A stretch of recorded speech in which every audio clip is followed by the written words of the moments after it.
Hello, everyone, nationwide and here in Denver. And we still have folks streaming in, so we'll put a couple welcomes out there. But I'm Matthew Bauer, and I'm a co-founder and director of BetterWorld Technology, and we'll be guiding along the presentation. We're really excited to have you here today, and really excited for this content and the presentation. And we really are in a wonderful place here, and I wish everybody that was remote could see it. It's the Junior Achievement Free Enterprise Center in the Denver Tech Center. And amazing, we were coming in and just youth streaming in and out, and so much that they're learning here, and it's very inspirational. You'll hear more about that in a minute.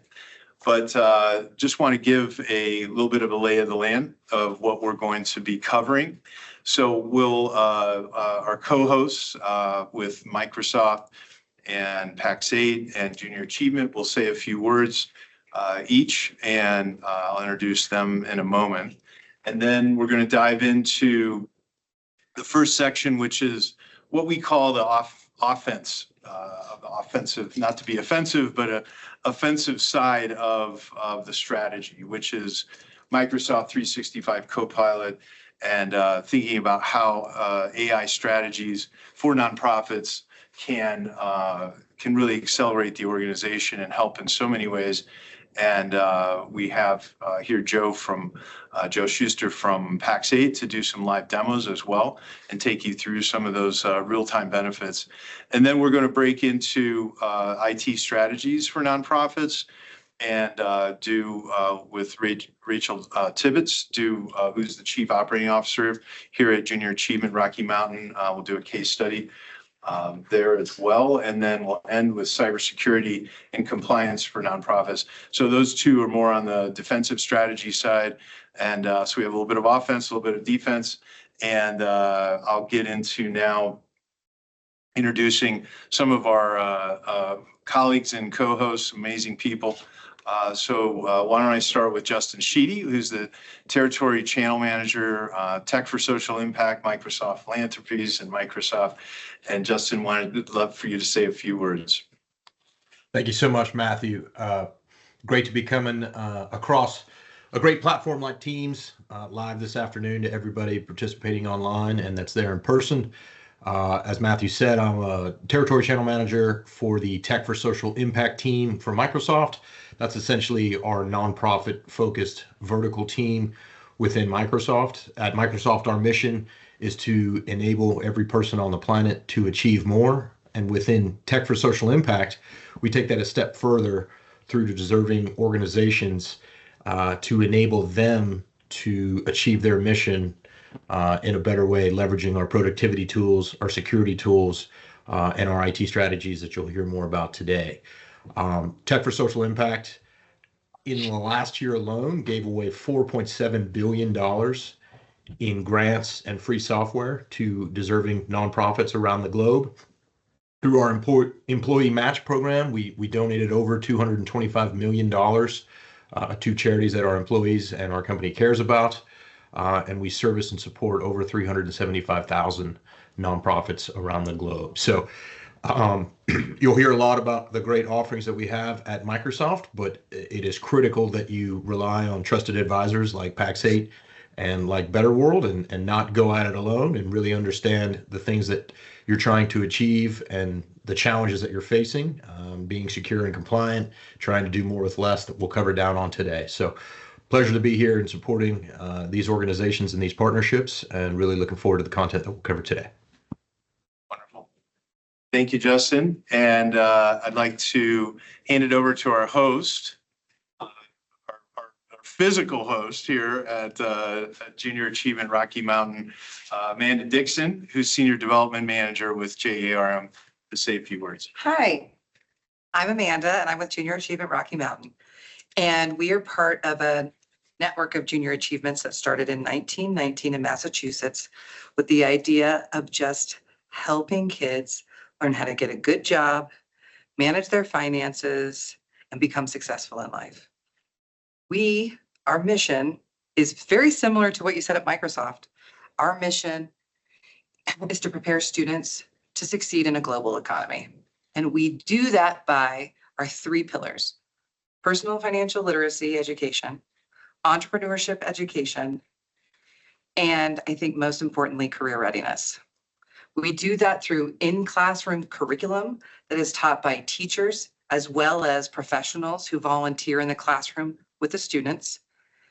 And we have, in this facility alone, 2 experiential learning labs, as we call them, which is a very fancy way of saying simulations. So one of them is called Finance Park. And I don't know, I think probably everyone here is so young they don't know this, but we used to play the game Life when I was a kid. This is a in-person, real-life simulation of the game of life for high school students.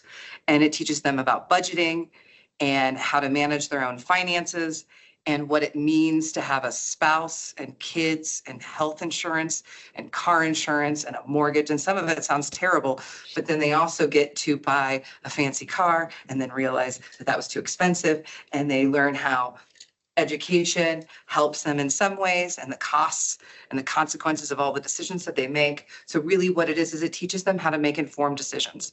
Then we have another experiential learning lab called the Dream Accelerator, which teaches kids how to figure out what they want to do with the rest of their lives by looking at what they're good at and what they like to do, and also teaching them about all of the industry clusters that exist in the state of Colorado.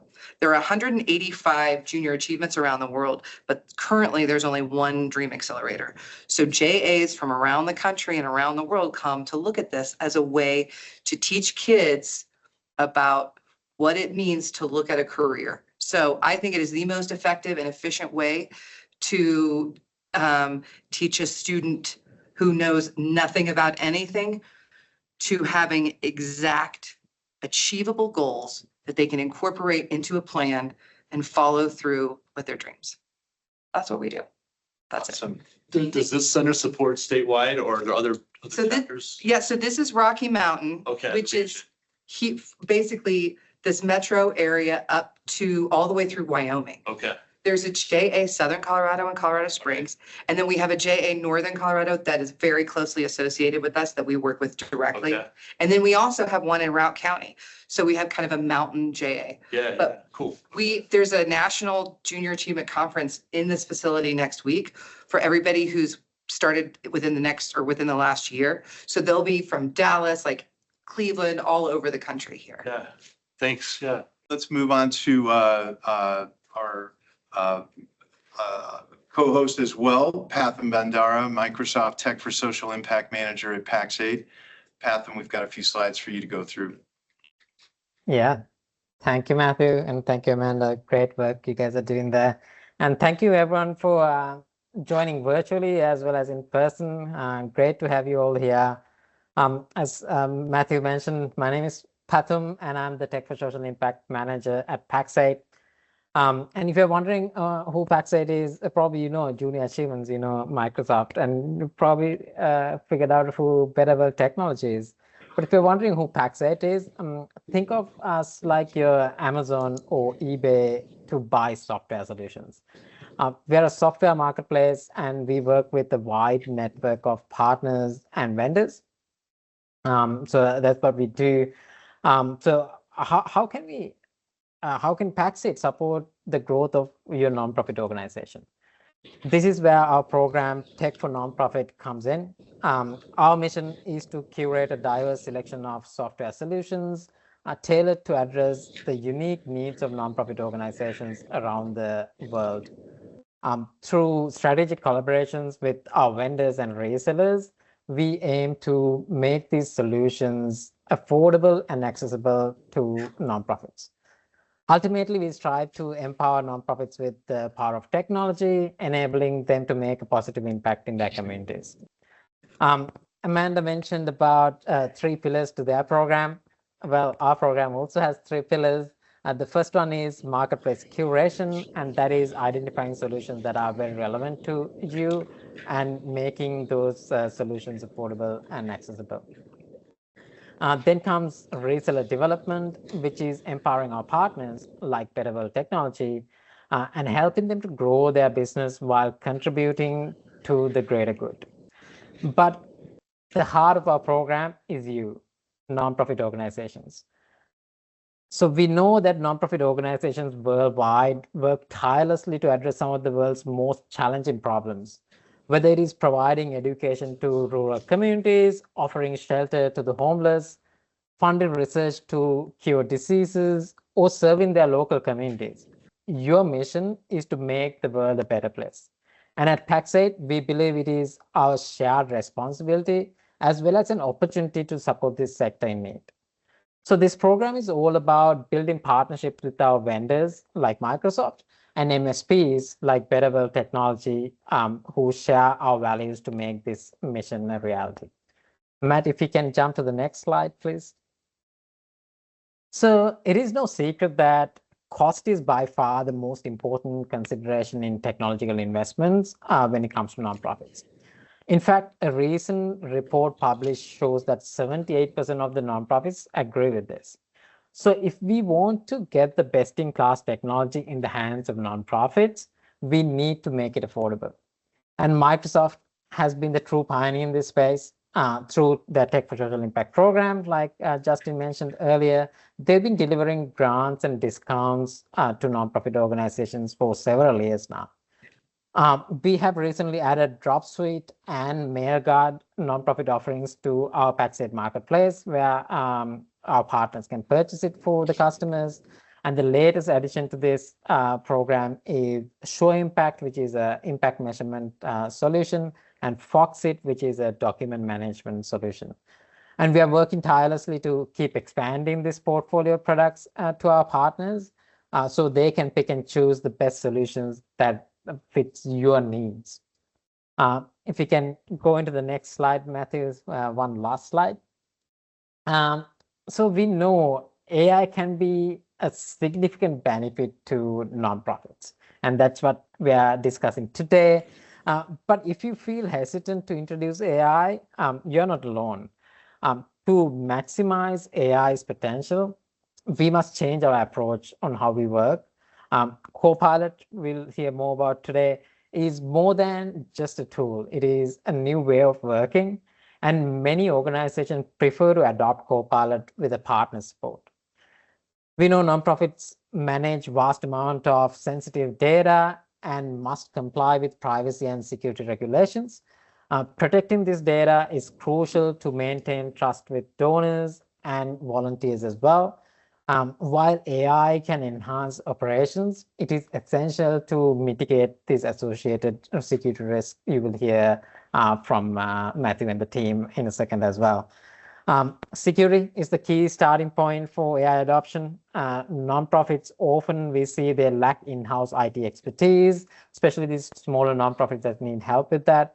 By understanding your data estate, where your data resides and who has access, how it is shared, and security measures like multi-factor authentication, you can establish data governance and best practices with the help of partner like BetterWorld Technology.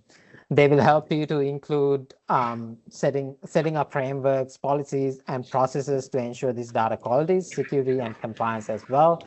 So with that, you'll hear more from Matt and his team about how they can support your nonprofit organization in adopting AI to your workspace. Yep, Matthew, I'll pass it back to you. Thank you very much. And then finally, I'd like to introduce my colleague, John Jordan, who's Chief Operating Officer and co-founder BetterWorld. A couple words on BetterWorld Technology, and then we'll get rolling. Afternoon, everybody. BetterWorld Technology has been around for 22 years. We're a nationwide managed IT service provider. I'm very passionate about what we do because prior to coming to BetterWorld, I was a nonprofit IT director for 15 years, and I was a customer of BetterWorld's for quite some time. We focus on kind of four key things. So we are obviously a managed IT company. You think help desk, server management, network management, we do all of that. We also work with a lot of our nonprofit customers to provide them economical cybersecurity options that we can help them manage. And we do cybersecurity things from your day-to-day ransomware all the way up to vulnerability testing and pen testing. We do a plethora of IT consulting services. So whether you need a fractional DBA for a project, or you need someone to help consult with your ERP system, whether it's Dynamics, we do a lot of that for customers, both on-site and remotely. And then in addition to that, we do all of the cloud services that are out there on the marketplace today. So whether you need, virtual servers hosted through Azure, or you need cloud storage for another system, we have the ability to help you with all of that. Most of our customers, we've been in business now for, going on 22 years. Probably about 55% of them fall into either the nonprofit space or the NGO space, ranging from direct service providing nonprofits all the way up to, large associations. So I'll take it from there. Just some of our certifications. We're B Corp certified and won awards through Newsweek recently as one of the most reliable companies in the U.S. and Clutch, and we're a Real Leaders Impact company. So I know you all are eager to get into the content, so we're gonna now make the jump over. So this is the first part. Now, as I was talking about, this is how the strategy of thinking about on offense. How can you do things for the organization that are gonna, simply put, better, cheaper, faster? How do we get more out of the people we have, and the trends and what's going on around AI and Copilot, Microsoft 365 Copilot, and how those help? And we're gonna have a live demo at the end of this section with Joe Schuster, is gonna get up and show you some magic tricks that you won't believe, and really interesting ways. So the idea here, by putting these three sections together, is to think of these holistically. So AI, IT strategies, cybersecurity, all need to be on the plate at the same time. And there are other things. There's a lot that fall under each of these. And most of you attending here physically and virtually are in some realm of IT management or understanding of it, or tangential to it. It now touches everybody in the organization. So we're thinking of this as an imperative moment. I love this slide. If you all haven't seen it yet, but it's the difference in these technologies. Mobile phones.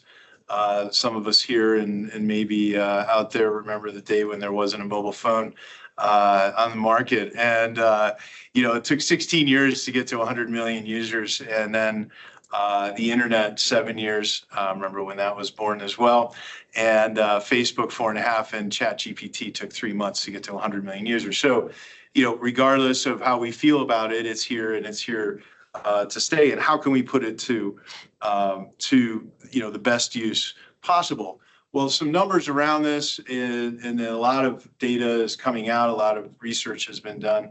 But 87% of organizations believe AI can or will give them a competitive edge, and is already putting that to use. So one other thing on this presentation, you're going to see a lot. This is a very clean slide. There's going to be a lot of slides that you see that are not, that have a ton of data on them. We're not going to sit and go through all that, because everyone here and on virtually is going to get a copy of this. So we want you to, learn some things from today, but then be able to take that away. And you'll also get a recording of this as well. I just saw a question come across there. So don't worry about that. We're going to be skipping a stone, across this information.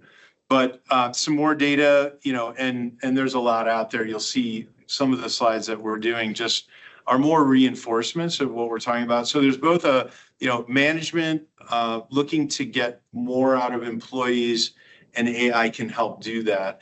And then employees who, a lot of the more mundane work and day-to-day work, that they're looking to use AI to help make that easier.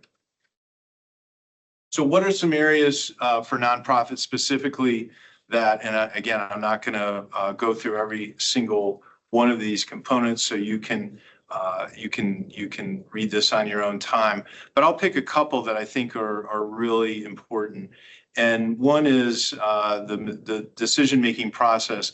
So going through a lot of data, and going through a lot of analysis becomes much easier with 365. For everyone that has the integration of 365 in their environment, Copilot really helps make that process so much more rich that we can get to these bottom line decisions in our strategy planning.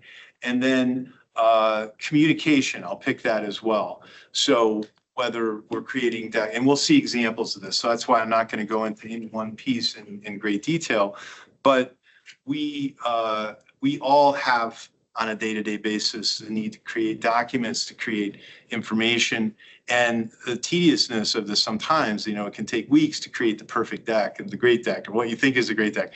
But where we can fire off some information and get ideas back and then start ideating with that partnership with the AI component is really important.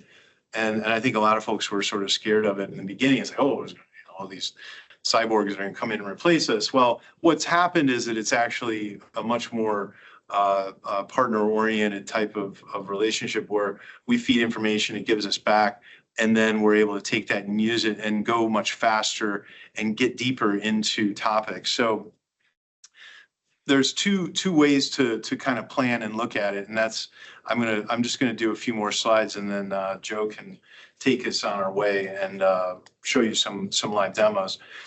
So if we think of workflows, meetings, now analyzing data, as I was saying, creating content, email creation and curation. I'll take meetings as an example. We're all, late to a meeting or early to leave, and you want to get a synopsis. Or if you sat through the whole hour-long meeting and you're just like, oh, the last thing I want to do is take this whole transcription and type it up. Give me a summary, give me the next points, boom, there it is. And that's not something we need to be spending a lot of time doing, right? So that's one example, and I don't want to steal Joe's thunder, but we can also look at it by function. So John's going to go through real quick one of these, the HR or the fundraising function, and give you some examples in there before Joe takes over. And we're going to, in the deck that we send out, you'll see that whole section, and you'll see all the ideas in there, and a day in the life in the fundraising person's mind and what they're looking to do every day. We have that for finance. We have that for sales.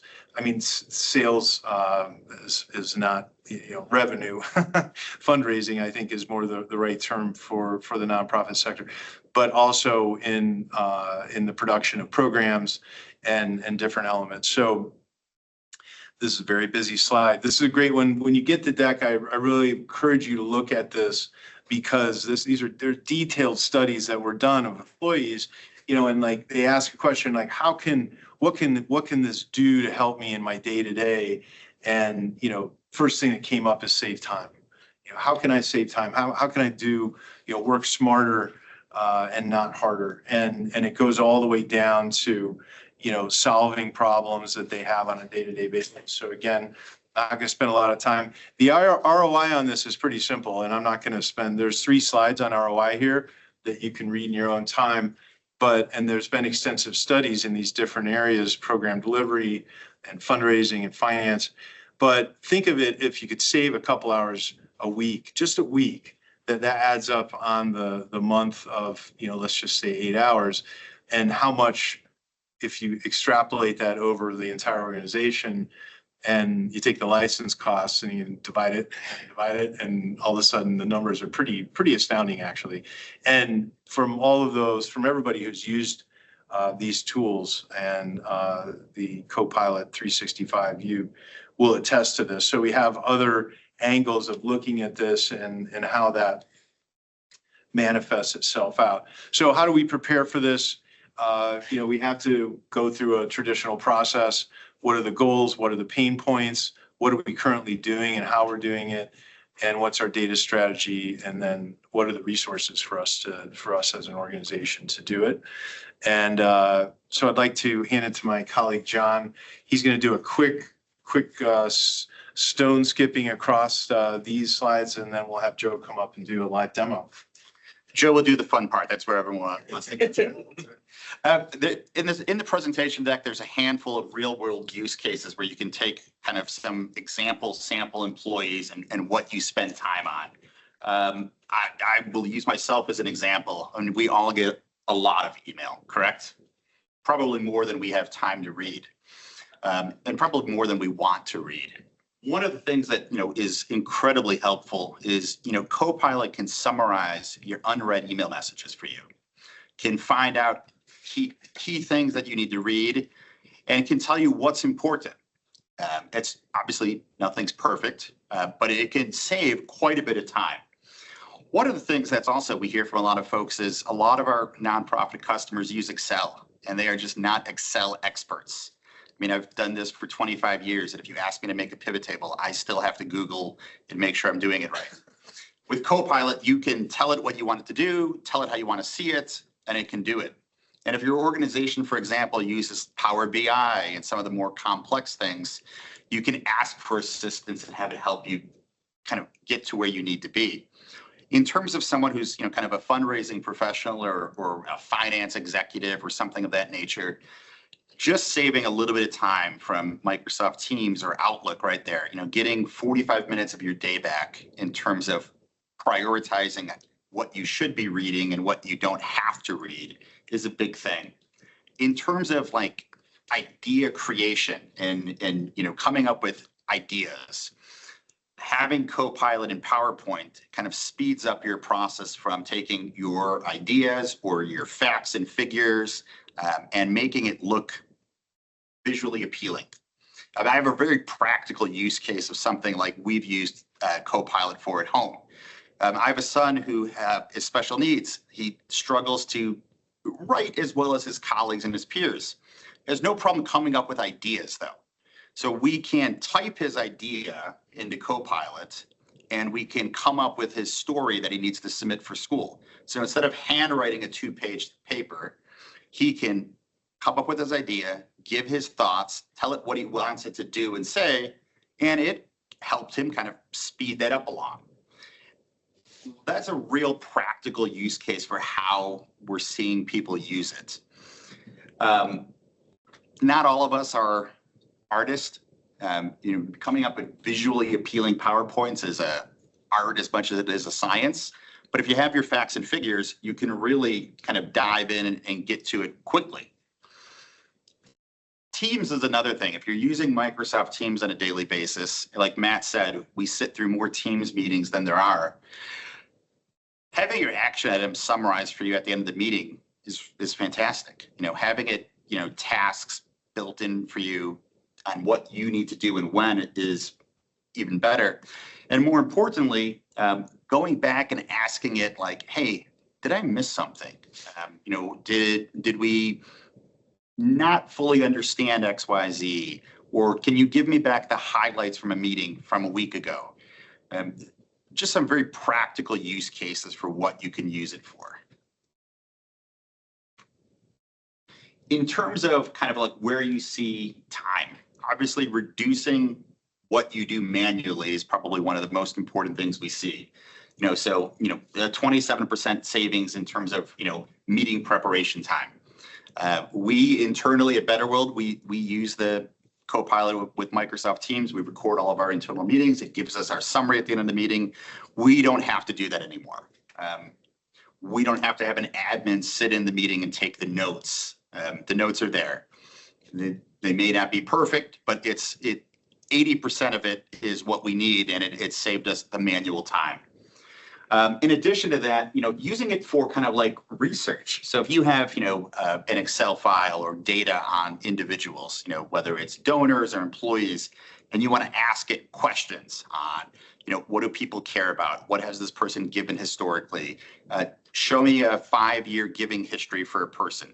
So as long as you have the raw data, you can ask it things and get real world business case answers. And most importantly, follow-up emails. So we all send a lot of emails that may or may not be a high value activity in our day-to-day job, but we still got to send them. Well, you can have Copilot help you with that. Draft this message. I need to get this across. Saves a ton of time. And most importantly, it helps you be more efficient. We all have that one coworker who writes the email where it's 4 paragraphs long for every email. No one reads it. We have one of those internally. Copilot reads it, summarizes it for me, drafts my reply back. It takes, 30 seconds, 45 seconds compared to reading the 4 paragraphs, figuring out what the person was trying to say and reading between the lines. As we mentioned earlier too, right? Creating things. So think of idea generation and iteration. We use it quite a bit internally for marketing documents. We use it quite a bit internally for taking a concept that came from somebody and we really want to change kind of how it looks and feels or make multiple versions of it. And then one of the things that I think is incredibly important is if you think of the time you spend in meetings, if you can turn that off and save time, that is a real world ROI, right? The slides say, if you can avoid 1 meeting per week. So if you can avoid 1 meeting per week and you can avoid reading, 50 to 60 emails a week, that's real time you're getting back for your employees. And without further ado, Joe Schuster from Pax8 will give us some live demos. I was going to show you all how to save time with Outlook, right? Yeah, Outlook, PowerPoint, Word, whatever you guys want, really. Thanks for the intro. I'm Joe. I've been with Pax8 about 5 years now. Mostly work on the pre-sales support side. So one of the things I've been working or doing probably about since the beginning of last year is helping our partners get up to speed on Copilot when they decide to want to roll out to their organization. What I like to usually start out with here is this screen right here. And this can just be accessed through office.com. Each web application itself will have its own Copilot agent that's going to be more specific to the application you're working with there. But the reason I like to show this out here is this is a good centralized dashboard where you can begin to pull in and interact with the data in pretty much any Microsoft location that you have, that you have access to. So, with this, you've got just, I guess, some kind of starter prompts right here. You've got your message, chat box down at the bottom. This is going to be the primary way that you interact with Copilot. Prompting in and of itself, my best advice here is just experiment with it. These can be simple prompts. You can, from there you can work up into super prompts and mega prompts, right? Be as specific as you really want to be with it. Microsoft will also provide you with some sample prompts just to begin to get an understanding of what common actions are. You can even sort these by use case, right? If you wanted to filter this by just creation or learning, catching up on things or even coding, right? if that's your speed. Over here on the side, you can see whatever recent chats or threads that you've created. If you wanted to, if you're working on a couple different things, this is a great way to kind of go back to a previous topic. You can go and create a brand new chat. If you need to kind of shift gears onto a different thing. And then over here, if for those of you that are ambitious, right, you can start creating your own Copilot agents, attaching connectors to other locations such as like Dropbox, if you want to start interacting with your data there. The last thing here that I do want to call attention to is this ability to toggle between either work or the web. What differentiates Copilot from some other AI tools that you guys may have worked with at some point or another is, even though, Copilot is GPT-4 for what it's worth. The difference in what kind of separates Copilot from other tools is the ability or its ability to work with data within your organization's data, meaning internal locations, SharePoint, OneDrive, Teams, Outlook, basically anything that you, the user with the Copilot license assigned, has access to. The other, flipping it over to web, right? This just toggles the grounding data that you run your prompts through. So whereas work, again, look, that this is your tenant. This is organization data. Web toggles this over to the internet, or in this case, Bing, right? Because this is Microsoft. So before I bore you guys with that too much, right? Let's take a look at kind of what we can do here, right? So when it comes to prompting, you can ask it simple questions or give it simple tasks to do, right? So let's say I'm just gonna say, help me draft a grant proposal, please. Be polite to Copilot, guys. It costs nothing, and as it turns out, the nicer that you are to these large language models, they're a little bit more inclined to help you. So you might get a little bit more fleshed out for response. So all right, so I've asked it to help me draft a grant proposal, and in this case, right, the simplicity of the prompt that I've given it, that hasn't necessarily backfired, but I can't always provide more more information here. So like the name of the grant and the organization offering it, the purpose of the grant, how I plan to use its funds, any specific requirements or guidelines, or any key points that I want to highlight in the proposal, right? So I can go and say, hey, my organization's name is just Joe's on. Why not? We work with providing healthcare supplies, and I'll just leave it at that for now. So with this, it's giving me, I guess, an executive summary and bunch of organization background, project description, some key objectives, budget, evaluation, and a conclusion, right? So this is where I can go make whatever tweaks I want. I can even ask this to, can you save this as a Word file, please?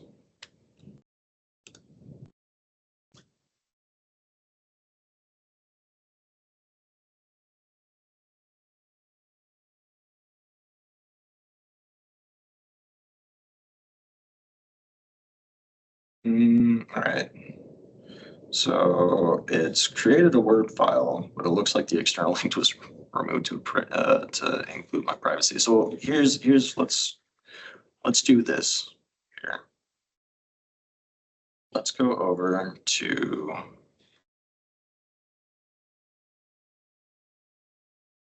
let's just go over to Word here.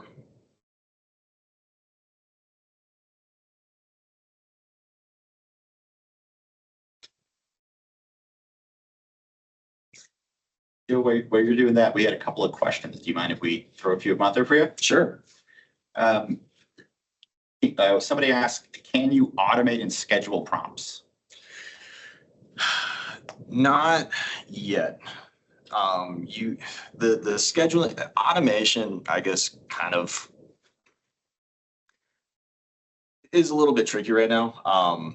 And I think Microsoft kind of has a different definition of automation or scheduling when it comes to it. As of right now, no, or at least I haven't found out a way to do it yet. Regardless of the application that you're working with, Microsoft, or at least the way that I kind of read this is Microsoft wants you to verify kind of what you're having Copilot interact with, or at least sort of be the engine that is driving what Copilot does, just to make sure that the information that Copilot is giving and the information that you are then sharing is indeed correct. You do have, and every now and then, you do run into what's known as a hallucination. Going back to how I said being nice to Copilot gives it a little bit more incentive to be helpful. This bot or this AI essentially wants to be as helpful as it can. So whether or not people ran into this problem early on, Copilot, people would ask it a question, Copilot wants to give it an answer, right? Whether or not that answer is true, it used to be a little bit wishy-washy. So this is why when you're responding to an email or having it draft an email for you, it does not automatically send that out, right? You are still the person clicking, reading through it and clicking send at the end of the day, just so you're not spreading misinformation.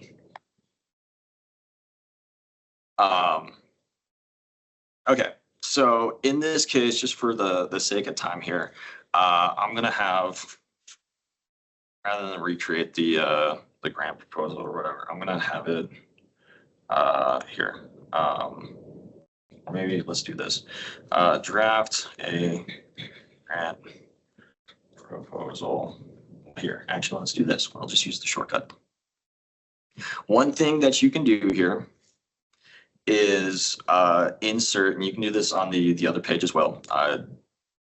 Insert either a file, an email, or a meeting. In certain cases, you can have it reference a specific person as well. But in this case, I'm going to have it create a proposal based off of whatever this presentation 16 file is.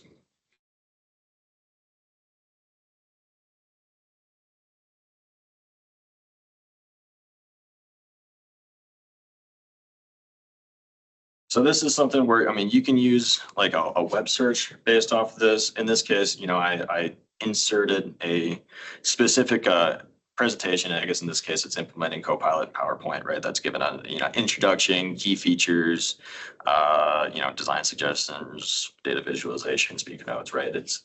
My point here being is within 30 seconds, if that, we've taken an existing file or at least an idea and turn this into net new content that you can, then again, you're going to want to edit this, make whatever revisions, right? The human element here is kind of what I argue is going to keep AI from taking our jobs, right?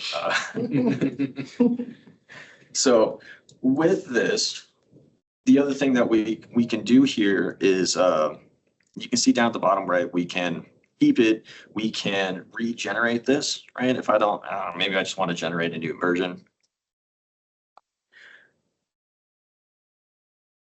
Trash it all together, or I can say, hey, shorten the last paragraph here. Let's, can you make the introduction shorter and more concise? If I can spell it, please.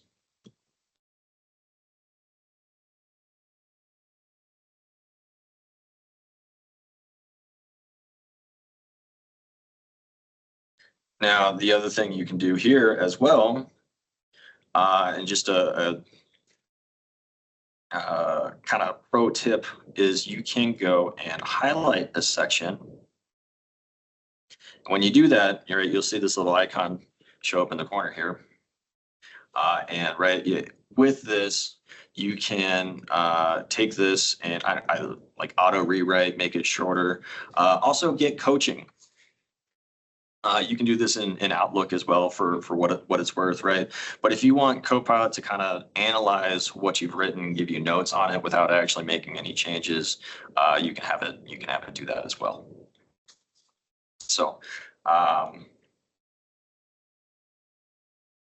guess we can here. Let's go do that, and let's make it shorter. Or, so I don't know what happens if we try to have this visualize it as a table here. But So there's a good question on something, and it's a practical thing that we've done with other customers. Sure. Can you explain what Copilot agents are? So Copilot agents are, let me jump back here. These are essentially custom agents that you can go and create.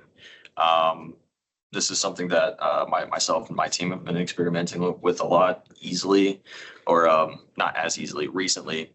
But this is where if you want to create like a specific Copilot agent to help with a specific task, or give it access to, let's say, a non-Microsoft environment, such as like Dropbox, right? You can set up connectors to those locations in order to provide that extra extra source of grounding data for which Copilot can interact with. And these can be things like, I mean, they've got templates here for like career coaches, idea coaches, learning coaches, prompt coaches, writing coaches. Without necessarily getting too much into the weeds here, right? You can give instructions to it, just say like, hey, I am a Microsoft expert, depending on who you ask. And I need to create an automatic assistant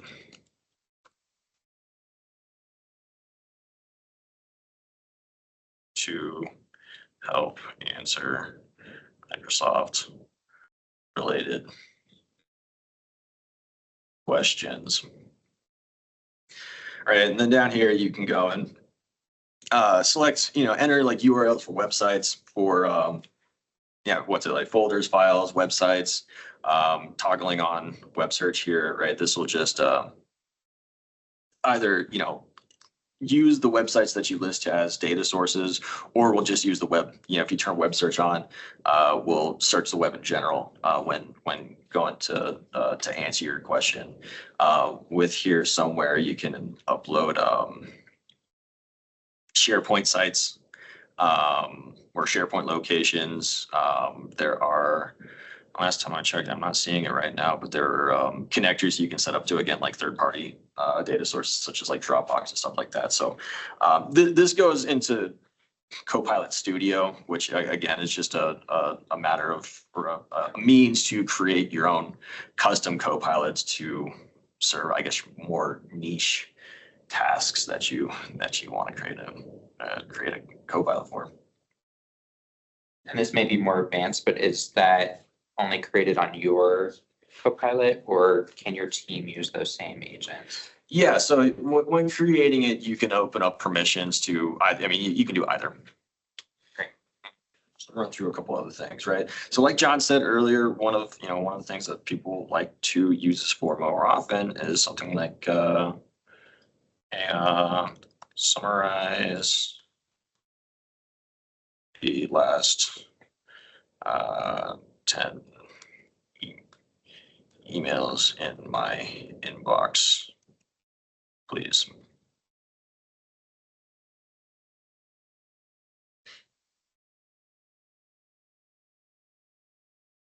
All right, so this is a great way to kind of like catch up.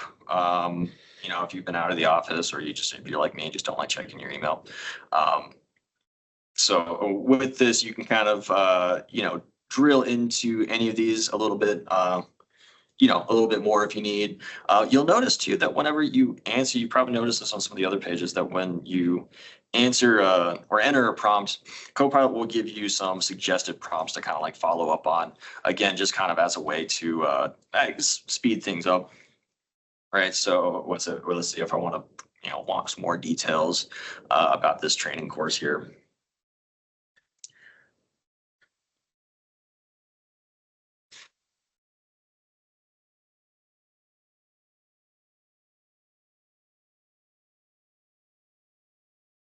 So I'll just give you a little bit more details on this. One of the other things that you can do is just hit what meetings do I have on my calendar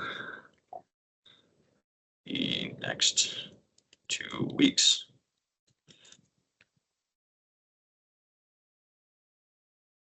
Right, so I know this is a meeting.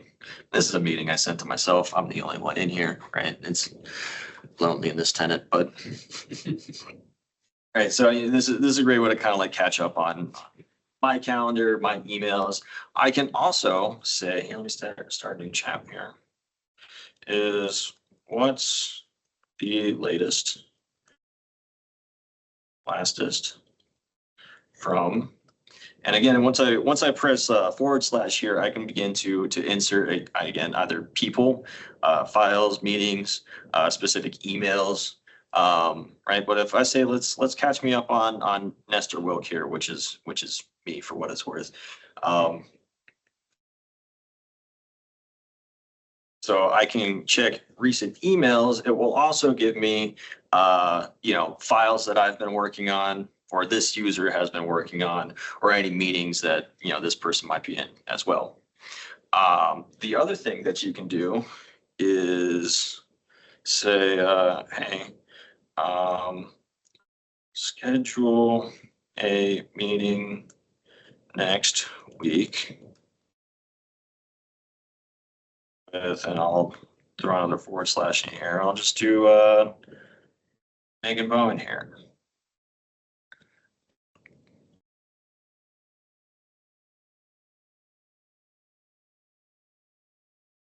Now, in this case, I guess I didn't specify when other than next week, right? But you can work all of these into the prompt to say, hey, like next Tuesday at 5 or 3 o'clock or whatever.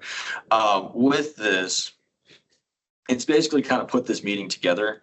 Kind of like I mentioned earlier, you are still going to have to be the person to send the invite or the email, right? So if I can continue in Outlook here, right, I can give it a title, set the actual date, the time, right, and then go and send this off.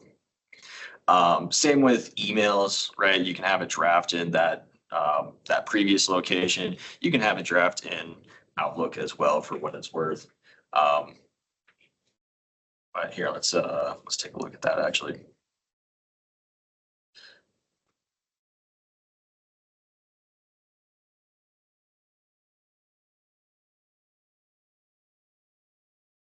Okay, so you'll notice here that once I open this, this little Copilot tab popped up, right?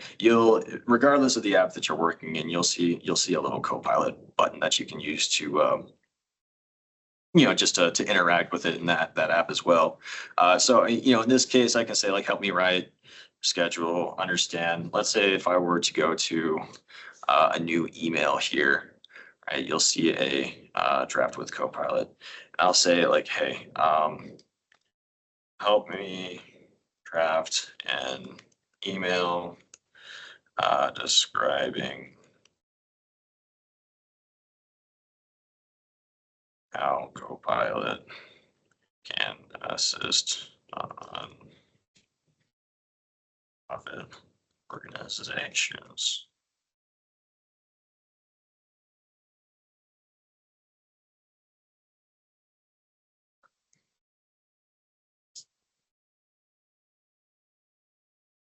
So, like it did in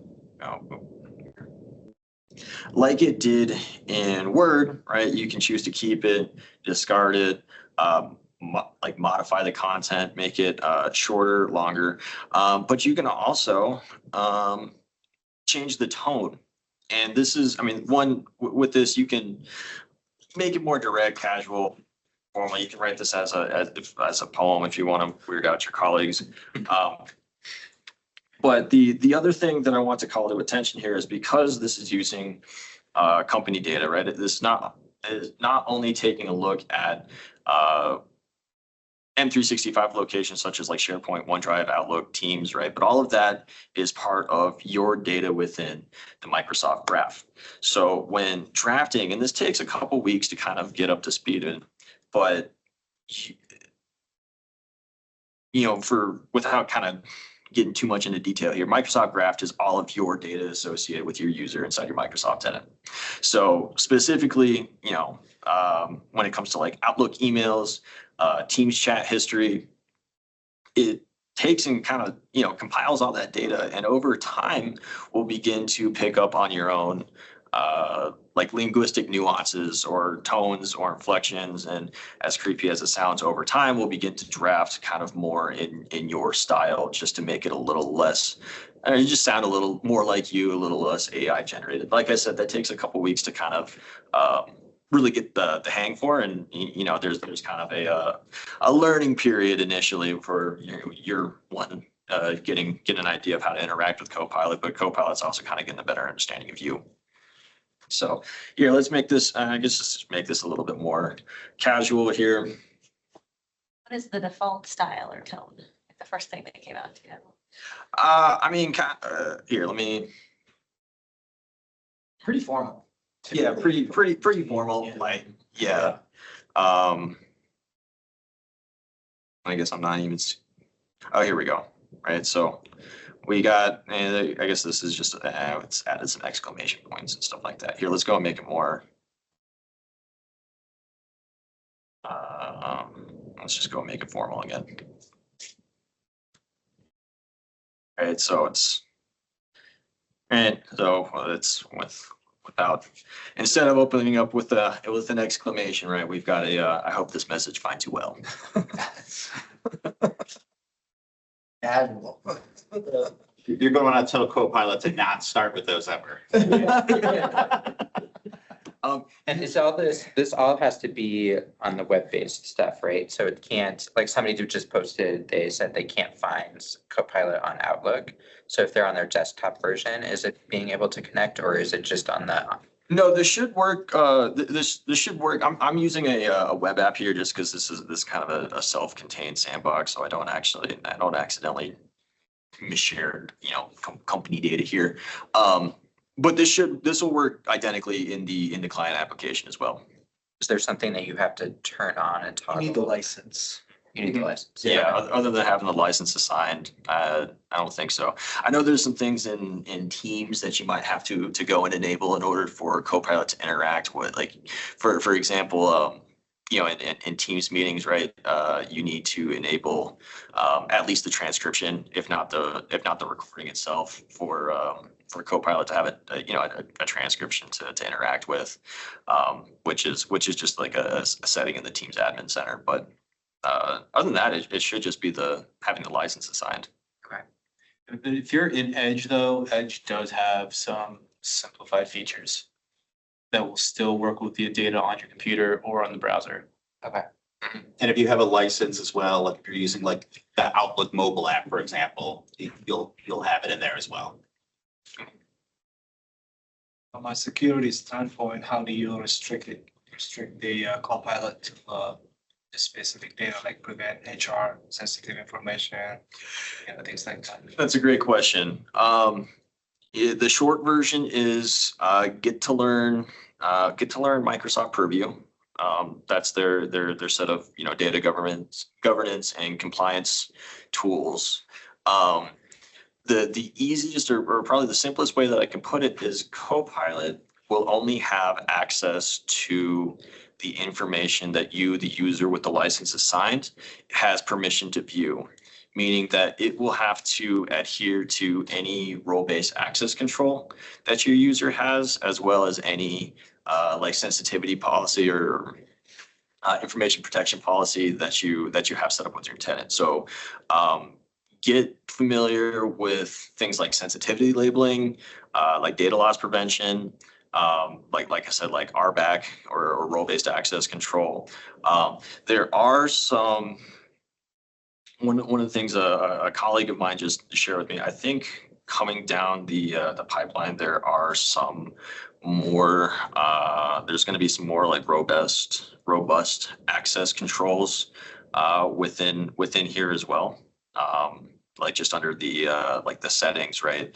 I think don't quote me out to this. I think there's going to be there's kind of like a dashboard here where you can be a little bit more granular with that. also, when it comes to SharePoint, this has kind of been labeled as a temporary workaround for right now. But there's a tool called restricted SharePoint search, if I remember correctly, that it requires a little bit of PowerShell. But it's a way to essentially go and turn off or on the SharePoint locations that Copilot is going to have access to begin with, outside of like role-based access or information protection. Now that also, kind of leads to a second point here. One of the benefits of it having, having access to your company's data or your tenant, right, is this is effectively like a closed loop system, right? So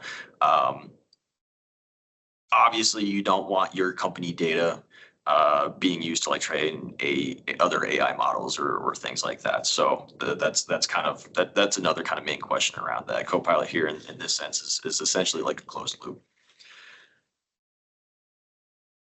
Any other questions? There was one last question two quick questions. Can Copilot edit existing calendar events for you if you just tell it to like edit a meeting? Yeah. Here,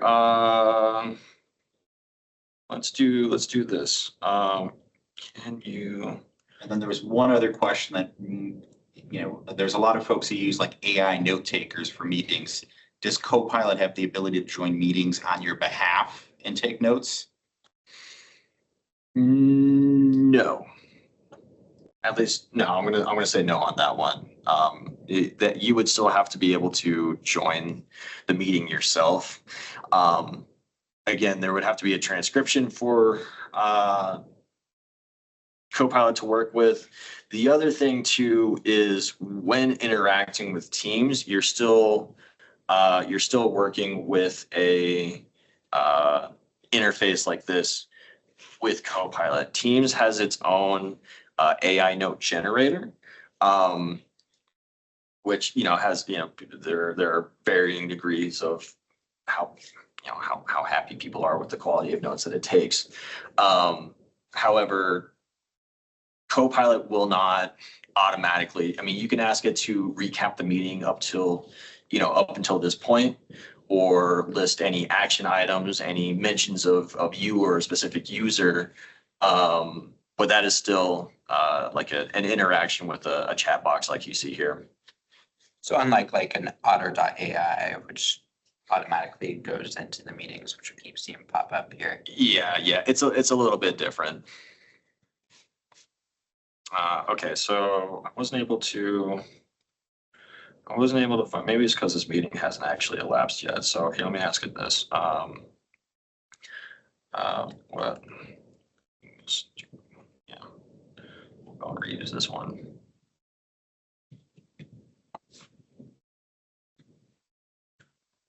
Can you move this meeting to tomorrow, please?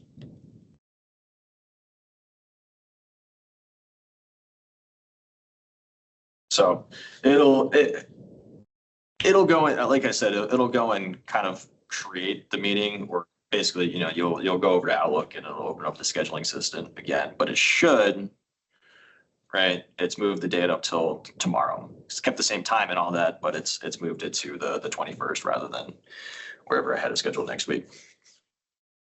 Moving on.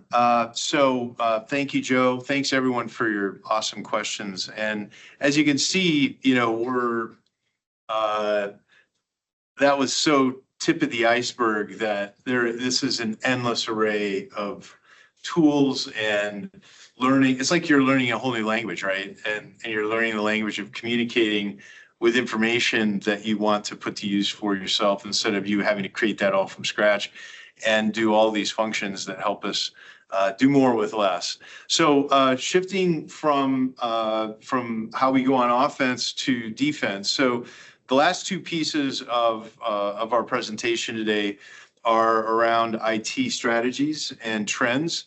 And then we'll talk about cybersecurity. And So again, when we hold all three of these elements in our minds and say, well, this has become so integral in planning for every organization.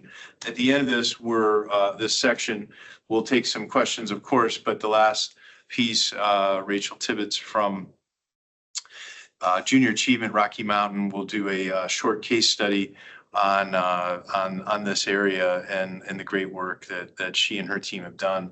And so getting started, what are the key elements? Cloud computing. If everybody assumes you asked 100 people off the street how much data is in the cloud versus in physical computers and servers on-prem, most people would say it's almost all moved there, but it's actually, there's still a long way to go. So there's still a lot of data to move to the cloud.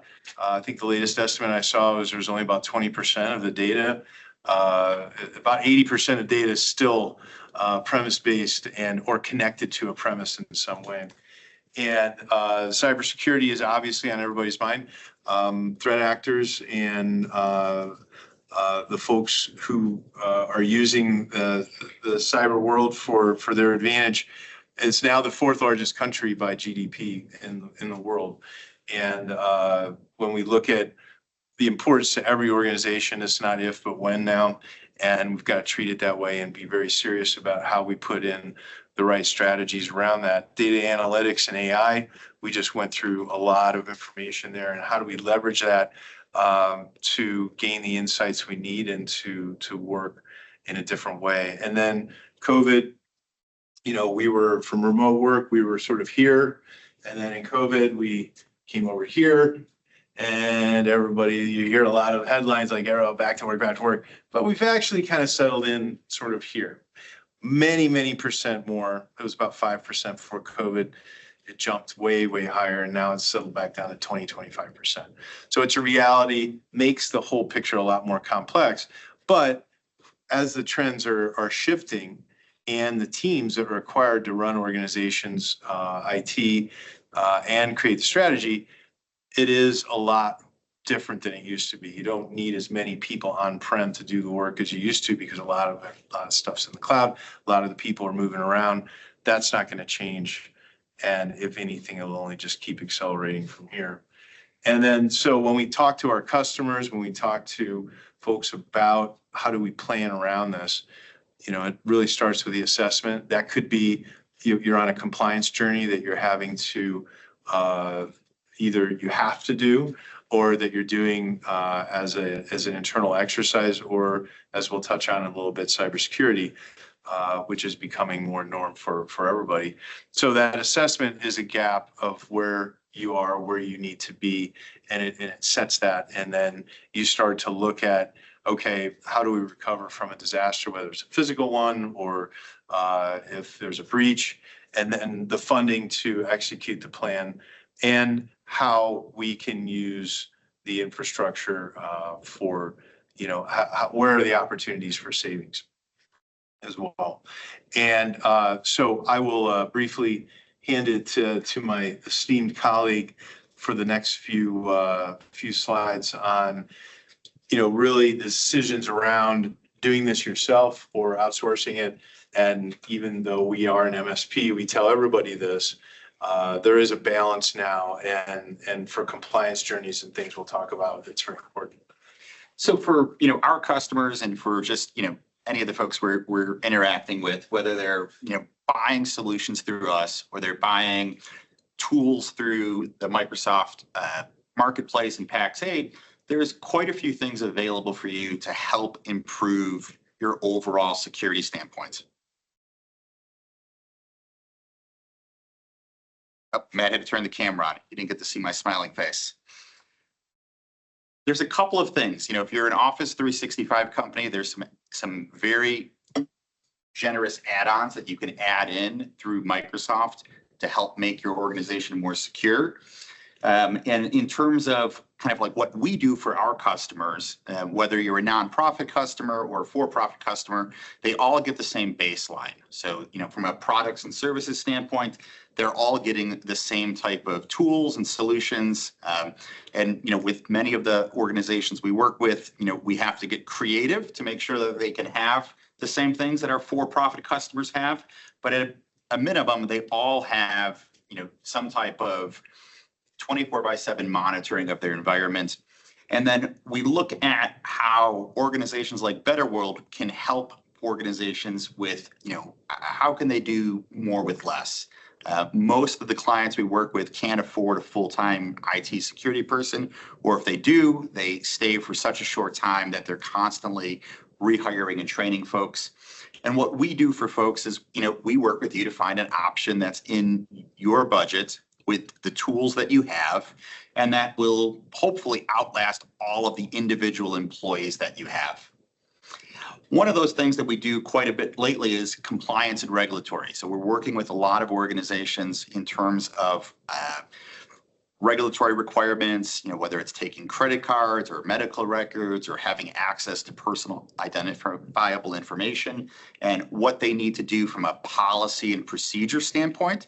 Because it's not just buying a tool, turning it on and plugging it in. A lot of time you have to have the corresponding policies and procedures that go along with it. Joe mentioned something, earlier today about, data loss prevention and how you flag your data in Office 365. It's not a very sexy thing to do, but it offers a lot of security for you as an organization in terms of what employees can and can't do, or what they can email outside of the company. And we work with folks to do a lot of that foundational activity that doesn't cost them really any money. It just costs a little bit of time to make sure that they can then apply policies and procedures and enforce it through some of the tools. One of the things that's also different is, and we talk about it, there's 45,000 managed service providers in the United States, ranging from 2 guys in a garage to, multi-billion-dollar companies owned by private equity. It's not a one-size-fits-all for things. You may have somebody who will do something for X dollars and promise you the world and then never deliver on it. And one of the things that we see is that a lot of our nonprofit customers are trying to find that mix where we either can't afford a full-time IT person, or we have one and they're retiring, they're leaving, or they just need more help. And that's what we do. So we work with a lot of organizations. The majority of our nonprofit customers are what we call a co-managed environment, where we augment their employees. For the most part, they have IT leadership and we are their department. That is probably the most common use case we have in terms of our nonprofit customers. And then we have other ones where we are everything. So we have a handful of organizations where we provide, the leadership services as well as, all of the day-to-day support. So as we were talking about, looking out in terms of the strategy and looking forward, and as we get ready, sorry, my head was chopped off there a little bit.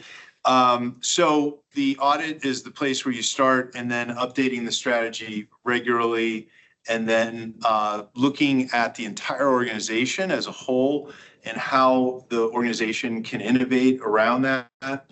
And I'm really pleased to ask to the stage Rachel Tibbetts, who is the Chief Operating Officer of Junior Achievement Rocky Mountain, who has been so diligent over the past year in terms of addressing the organization needs and requirements. And she's just going to say a few words, and then we'll take a few questions, and then we'll jump to cybersecurity next. Rachel.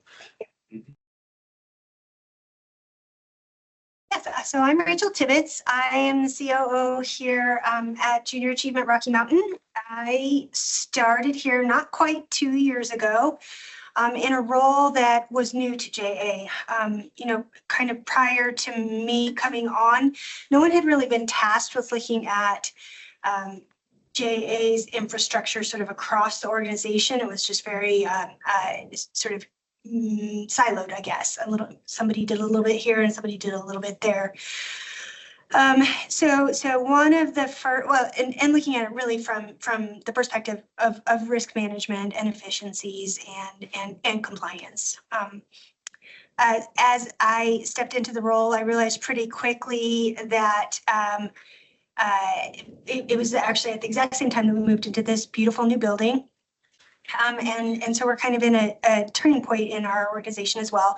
So I really realized that as we were growing as an organization, so too were our IT needs.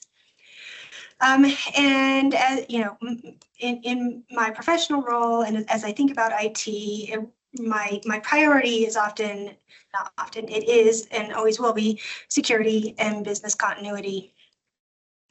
But I learned quickly that we also needed to upgrade our entire infrastructure and environment to prevent interruption or disruption to our work, and really so that we could maximize our internal resources. So we started, I went straight to, we needed a managed IT services provider. We did not have any kind of internal capacity to take that on. And I'd worked with some IT providers in the past. And so we started looking for a vendor who could help us migrate everything to a cloud-based environment, who could provide that 24/7 security and monitoring for us, who could advise on best practices and provide that full service help desk for us.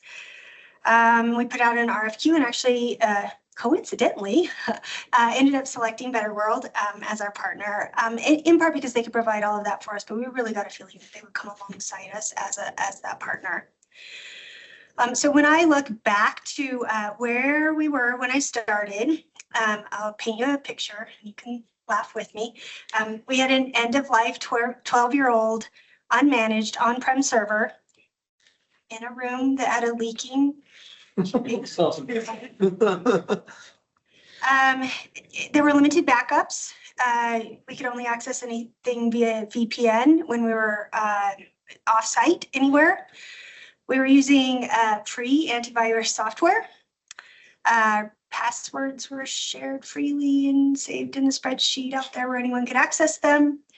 And really just a very limited ability to troubleshoot systems or hardware. You know, we had a guy that we could call to help us if our Wi-Fi went down, for example. In this huge $18.6 million building, this is where we were. So and it really, we were at risk from a security standpoint. It is inefficient with our time, and really perpetuating some very poor practices.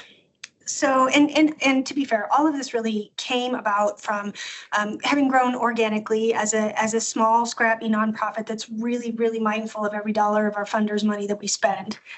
But where we are now with our on-demand, remote support and the ability for us to work really anywhere with ease, and knowing that our systems are protected and secure, and really feeling assured that everything's up to date and that we're really on the front edge of all of that. You know, what it allows us to do is really focus on our mission and takes all. I sleep better at night too, but takes a lot of that worry off, and we can focus on what we should be focusing on. Awesome. Thank you, Rachel.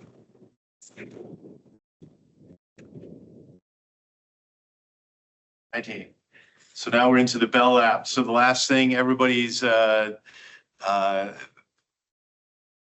about.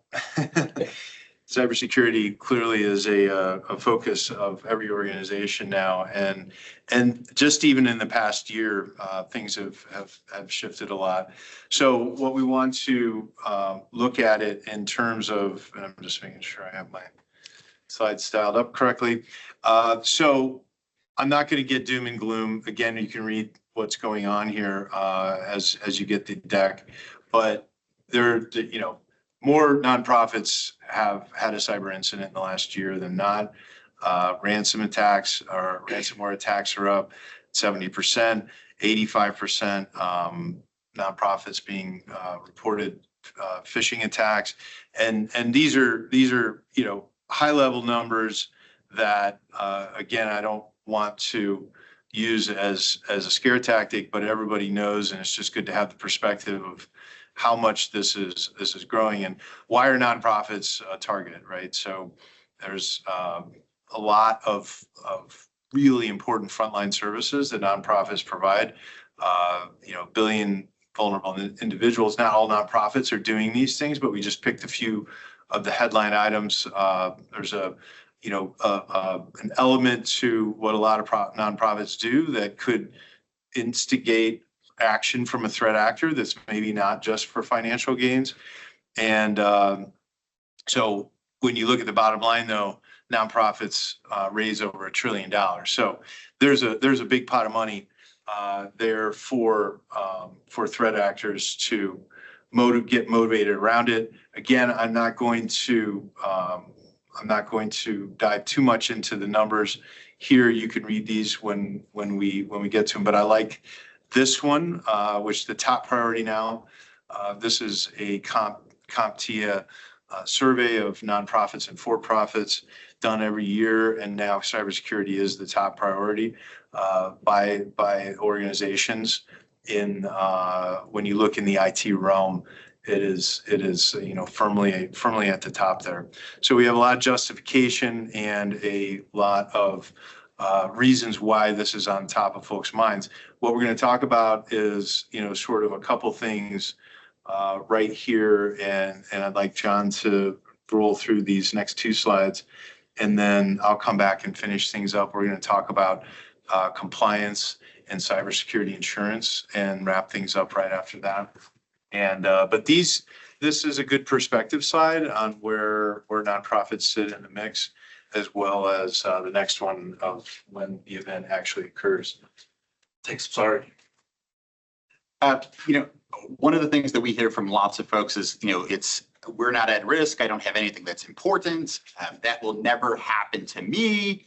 And what we've seen is probably the exact opposite. A lot of the organizations we work with have, on the fly executives who are always kind of going places, doing things, working really fast. And we see that those organizations tend to be highly at risk, primarily for things like, called a business email compromise. It's one of the most common things we see for our nonprofit customers. There's a lack of email security. They tend to get emails that are geared toward financial fraud, and many of them say, oh, that will never happen to me. I would need more hands than I have to count how many nonprofits we know have sent funds someplace without verifying it, or it looked real enough. In terms of kind of what we work with folks is there's this idea of doing things before it happens, right? Kind of preparing for it. And then there's what you do afterwards. Obviously, after you have an incident, right, the budget of it becomes no problem, right? It's not an issue. We had a manufacturing company that we've worked with for many years who budget was always a concern, always a concern. They had a pretty significant incident, then budget was no longer a concern. When we're being reactive, though, it costs you significantly more in terms of time, in dollars, and it lost reputation. So one of the things we try to do is to prepare for things in advance. So, making sure that you're retiring your aged assets at your organization. You shouldn't, just because someone donated computers to you doesn't mean you should use them. It may not be a good investment. Making sure that you have, email security tools. Making sure that, you have current support agreements on things on your network and somebody who can actually monitor them in the event that something's going on. And more importantly, probably the biggest thing that we see with our nonprofit customers and all of our customers in general is your weakest link is your employees, right? So educating your employees, while it may be the least fun thing to do, to be a customer of BetterWorld, we require you to train your employees a minimum of once a year. We prefer quarterly because we figure if you do it 4 times a year, hopefully something will stick, but at least once a year. And typically that is, some type of email campaign to test and see, who's your weakest link. We've been doing now SMS testing of employees, right? Testing your executive staff. They get a text message. It looks really real. They take action on it. Does anyone check, should they be doing that?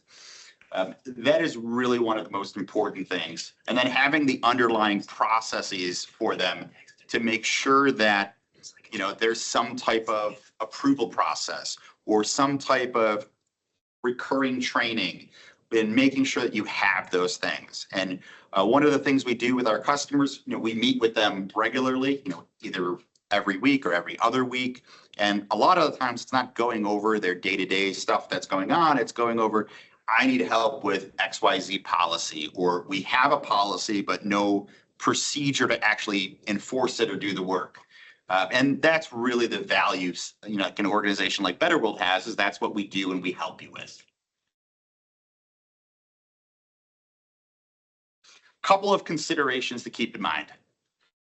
Whether you have an MSP or an in-house IT department, training is key, right? Making sure that if you do have staff, that you're giving them the funds needed to constantly be trained.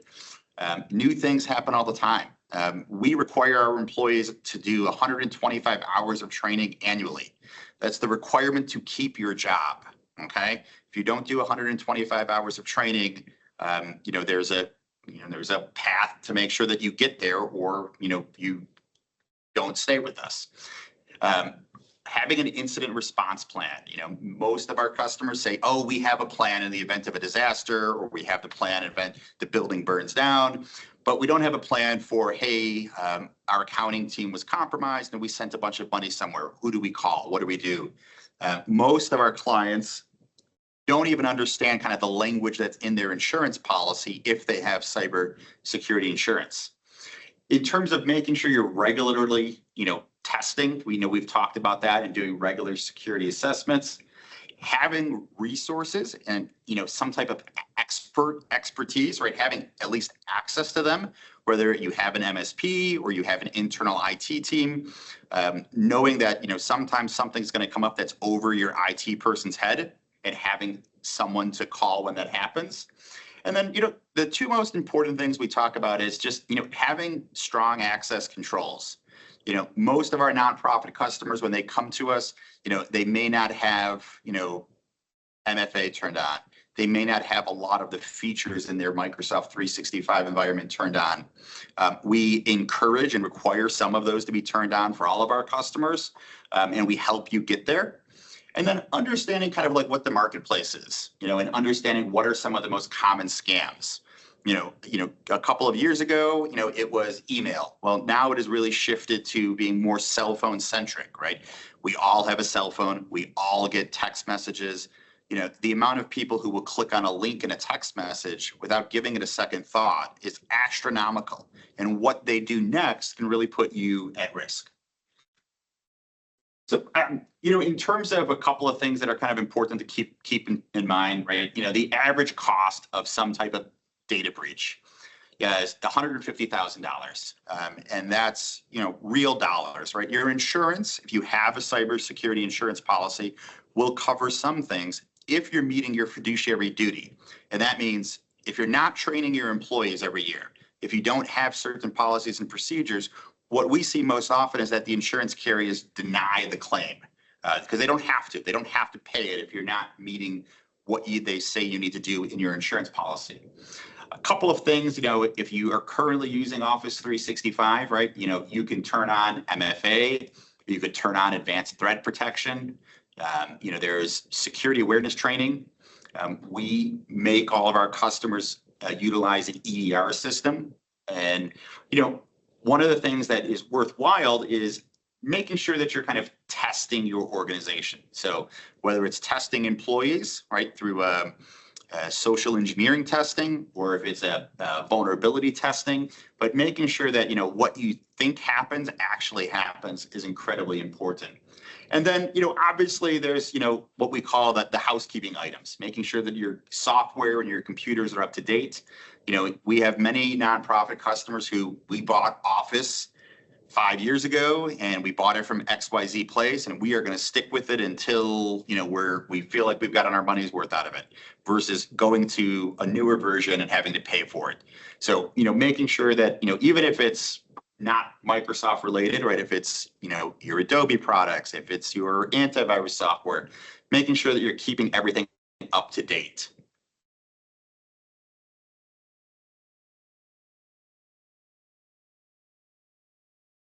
All right, thank you, John. And so we're going to wrap things up with we talked about that. And so looking at the compliance component, so some organizations are required to comply with some, if it's HIPAA or CMMC or there's many different compliance platforms that have to be, depending on the industry and depending on the organization. So the day is coming where we think all organizations are going to have to address this in some shape or form. And one of the big drivers is cyber insurance. Again, I'm not going to go through the details of the numbers, but the need for this is growing. And I think this one is actually one of the most telling, in that the size of the cyber insurance market, which in 2019 was under 6 billion and is expected to be about 30 billion in 2027, and that number has probably even gone up since this slide came out, is telling in terms of how the market is growing and how serious it becomes. And the things that John was talking about in terms of the coverage, and if there is an incident, that if you aren't following, these long surveys come out. I mean, we're in different points of this with all of our customers. Like some of our customers have to have a certain compliance framework that they're abiding by, and they've got to go through all this anyway. So they're going to have all the answers when the cybersecurity insurance firm asks them for, A, B, C, and D. Those that don't have to do that, then they have to come up with some of those and then answer that. And if it is not something that you have baked into the organization, it becomes really important, because if there is a breach, then there might not be, paid out.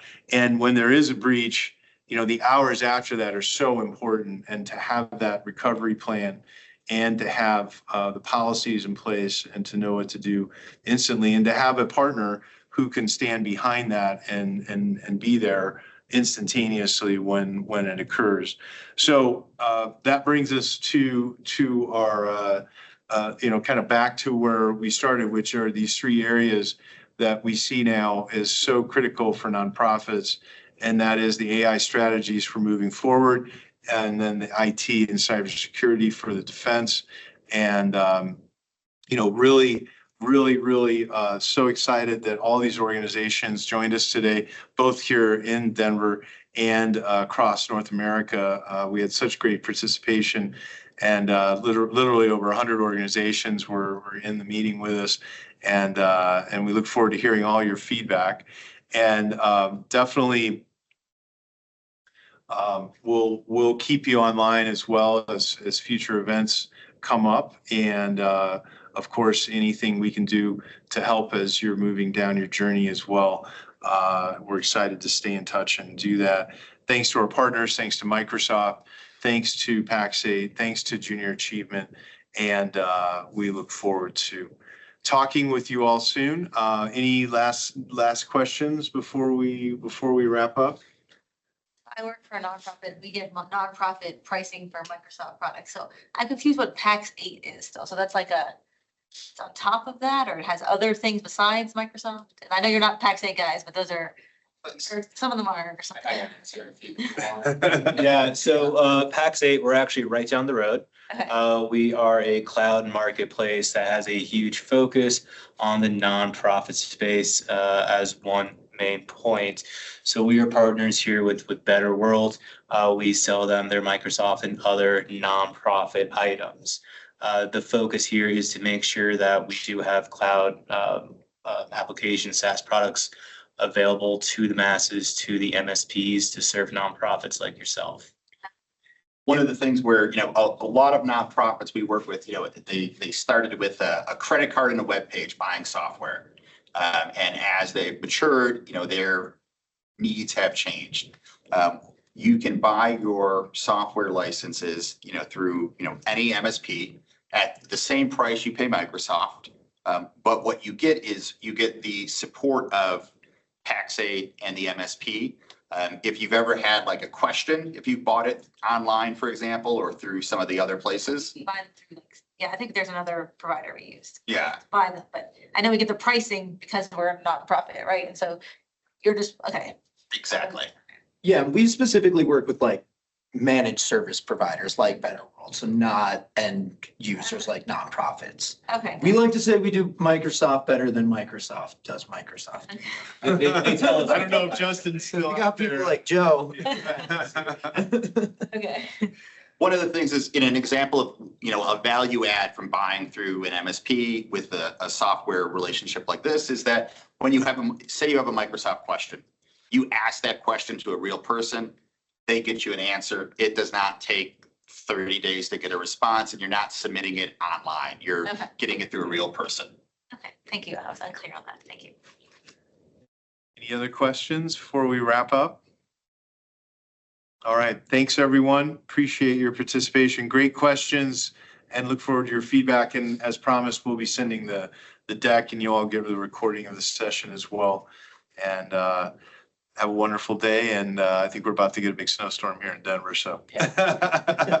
It's not snowing yet. Thank you. Thanks, everyone.